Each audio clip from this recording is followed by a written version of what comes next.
Semester 4 corporate accounting का new education policy का syllabus यहाँ पे देख रहे हैं। चैप्टर नंबर 2 जो है होल्डिंग कंपनीज।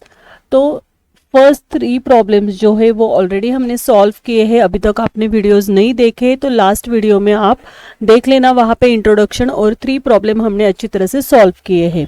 अभी यहाँ पे इलस्ट्रेशन 4th करने वाले हैं जहाँ पे capital loss and revenue profit आने वाला है। ठीक है, capital loss and revenue profit आने वाला है। पहले तो हम प्रॉब्लम रीड कर लेते हैं, फिर उसके बाद कैसे वर्किंग नोट होगी, क्या होगी वो देखेंगे। ठीक है, The following are the summarized balance sheet of H Limited and S Limited. H Limited and S Limited मतलब holding company and subsidiary company का बैलेंस शीट दिया है एज ऑन 31 मार्च 2025। कब का बैलेंस शीट है? 31 मार्च 2025। Liability side and assets, liabilities में है share capital issue subscribe and paid up. उसके बाद है इक्विटी शेयर्स ऑफ ₹10 ईच। देखो शेयर की प्राइस क्या दी उन्होंने? 10 ईच दिए। जब हम रेशियो कैलकुलेट करते हैं तब हमें क्या होता है, मतलब जब हम वर्किंग नोट बनाते हैं तब हम सेकेंड कॉलम सब्सिडरी कंपनी की इंफॉर्मेशन देखते हैं। मतलब सेकेंड कॉलम आपका शेयर कैपिटल, उसके बाद प्रॉफिट एंड लॉस एंड अगर देखो capital, profit and loss and reserve, general reserve, ये जो है ये सेकेंड कॉलम का हम वर्किंग नोट में यूज करते हैं। ठीक है, सेकेंड कॉलम कहाँ पे यूज करते हैं? वर्किंग नोट में यूज करते हैं। एंड जो होल्डिंग कंपनी का फर्स्ट कॉलम होता है वो जाता है आपका बैलेंस शीट में। तो अभी यहाँ पे शेयर्स 1,80,000 है और यहाँ पे 1,10,000 1 लाख है। तो 1 लाख को जब हम रेशियो कैलकुलेट करेंगे तो 1 लाख को कैपिटल को लेना है एंड 10 से डिवाइड करना है एंड रेशियो कैलकुलेट करना है। उसके बाद creditors, bills payable, bank overdraft and profit and loss है। प्रॉफिट एंड लॉस का होल्डिंग कंपनी में अमाउंट है तो ये आपके वर्किंग नोट में नहीं आने वाली, ये कहाँ पे जाएगी? बैलेंस शीट में, क्योंकि प्रॉफिट एंड लॉस का अगर सेकेंड कॉलम सब्सिडरी कंपनी का कॉलम है तो ही वो वर्किंग नोट में आता है। लेकिन यहाँ पे आज उन्होंने अमाउंट नहीं दी है तो फिर कहाँ पे अमाउंट दी है? तो बैलेंस शीट के एसेट साइड में building, machinery, furniture, debtors, investment. ये देखो 8,000 इक्विटी शेयर्स, कितने नंबर ऑफ शेयर्स है? 8,000 इक्विटी शेयर्स है। ये 8,000 हमें जब हम रेशो निकालेंगे तब यूजफुल है। उसके बाद प्रॉफिट एंड लॉस है। यहाँ पे प्रॉफिट एंड लॉस का बैलेंस होल्डिंग कंपनी में नहीं है, लेकिन सब्सिडरी कंपनी में प्रॉफिट एंड लॉस का बैलेंस उन्होंने दिया है 25,000। तो ये आपका है डेबिट बैलेंस।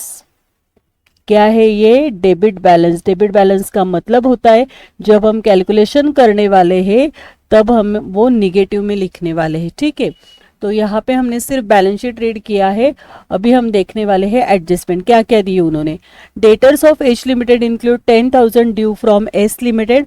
मतलब डेटर्स के ऊपर एंड क्रेडिटर्स के ऊपर हमें क्या करना है? इंटर कंपनी ओविंग्स करना है। सन्ड्री क्रेडिटर्स एंड डेटर्स कुछ नहीं करना है, सिर्फ टोटल करके वो इंटर कंपनी ओविंग्स माइनस करना है। उसके बाद H Limited acquired the shares of S Limited on 1st April 2024। 1st April 2024 को शेयर्स एक्वायर्ड किए हैं। तो जो opening date and shares acquired की डेट सेम ही है। Had a debit balance of ₹40,000 and उसका उस टाइम का डेबिट बैलेंस जो है वो है 40,000। मतलब ये निगेटिव बैलेंस आने वाला है। ये प्रॉफिट एंड लॉस की हम वर्किंग करने वाले हैं। ठीक है, अभी फर्स्ट हमें क्या करना है? आपको तो अभी पता ही है कि ये जो हमारा फॉर्मेट है, पहले हम रेशो निकाल लेते हैं, है कि नहीं? रेशो के बाद क्या करते हैं? कैपिटल प्रॉफिट और कैपिटल लॉस होता है। उसके बाद रेवेन्यू प्रॉफिट और लॉस आएगा। उसके बाद गुडविल और कैपिटल रिजर्व। उसके बाद क्या आने वाला है? माइनॉरिटी इंटरेस्ट, अनरियलाइज प्रॉफिट होता है तो अनरियलाइज प्रॉफिट।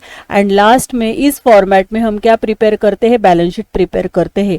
तो आपको सेम फॉर्मेट लिख के रखना है, फिर प्रॉब्लम को स्टार्ट करना है। ठीक है, तो अभी हम क्या करने वाले हैं? रेशियो फाइंड आउट करने वाले हैं। रेशियो के लिए हमें क्या करना है? फर्स्ट स्टेप जो होती है फर्स्ट वर्किंग नोट में, पहले तो हम रेशियो फाइंड आउट करेंगे। तो रेशियो के लिए हमें क्या करना है? बैलेंस शीट के लायबिलिटीज में जाना है, सेकेंड कॉलम का कैपिटल देखना है।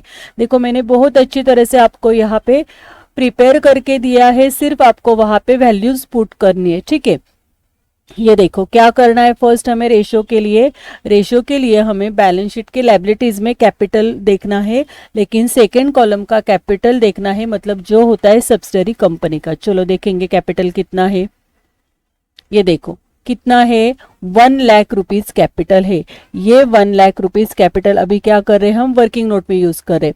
1 लाख को तो यहाँ से इक्विटी शेयर्स पर प्राइस क्या है, 10 रुपीज है, मतलब 1 लाख को हमें 10 रुपीज से क्या करना है, डिवाइड करना है।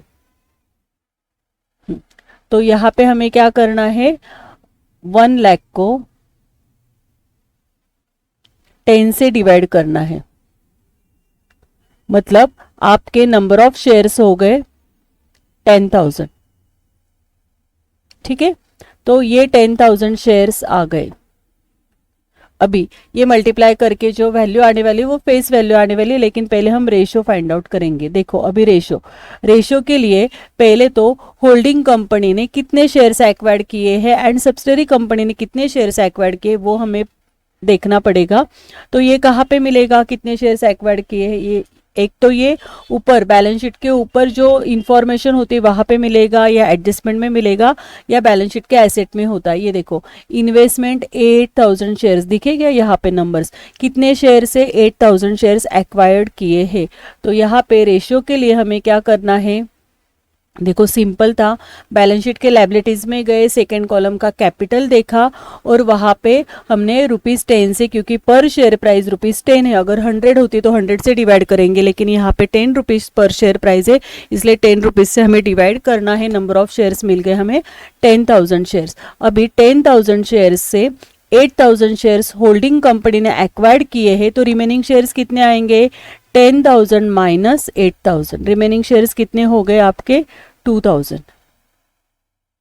ये किसके हो गए, सब्सिडरी कंपनी के। अभी 8,000 इज टू 2,000, रेशो निकालो, 2 1 जार 2, 2 4 जार 8, मतलब आपका रेशो आने वाला है 4:1। कितना रेशो आएगा, 4:1। तो यहाँ पे हमें रेशो मिल गया है 4:1। ठीक है, ये मिल गया रेशो। ओके, अगर अभी तक आपने इंटेलिजेंस लर्निंग का ऐप डाउनलोड नहीं किया है तो आप प्ले स्टोर से जाके इंटेलिजेंस लर्निंग का ऐप डाउनलोड कर लीजिए, वहाँ पे आपको स्टडी मटेरियल मिल जाएगा। इसके आगे के रिकॉर्डेड लेक्चर्स वहाँ पे अवेलेबल है। तो आपके फ्रेंड्स के साथ ज़्यादा से ज़्यादा ये वीडियो शेयर कीजिए, लाइक कीजिए, चैनल को सब्सक्राइब कीजिए एंड हमारा व्हाट्सएप का ग्रुप भी है, वो भी आप ज्वाइन कर सकते हो। तो फिर आपको वहाँ पे स्टडी मटेरियल अवेलेबल हो जाएगा। ओके, तो इसका कंप्लीट सॉल्यूशन अभी आपको ऐप पे मिल जाएगा। तो अभी यहाँ पे रेशो मिल गया हमें 4:1। तो अभी हमें क्या करना है, इंटू ₹10 से क्या करना है, मल्टीप्लाई करना है। यहाँ पे भी इंटू ₹10 से मल्टीप्लाई करना है। तो 8,000 इंटू 10 ये आने वाला है आपका 80,000 रुपीज़ एंड 2,000 इंटू 10 ये आने वाला है आपका 20,000 रुपीज़। तो ये आ गई आपकी शेयर्स की फेस वैल्यू। क्या आ गई, शेयर्स की फेस वैल्यू, जो गुडविल के लिए यूजफुल है। मतलब गुडविल जब हम कैलकुलेट करेंगे तब 80,000 को यूज करना है एंड जब माइनॉरिटी इंटरेस्ट कैलकुलेट करेंगे तब हमें कितना यूज करना है, 20,000 रुपीज यूज करना है। ओके स्टूडेंट्स, ठीक है। अभी आगे का वीडियोस, आगे का कंप्लीट सॉल्यूशन आपको ऐप के ऊपर मिल जाएगा।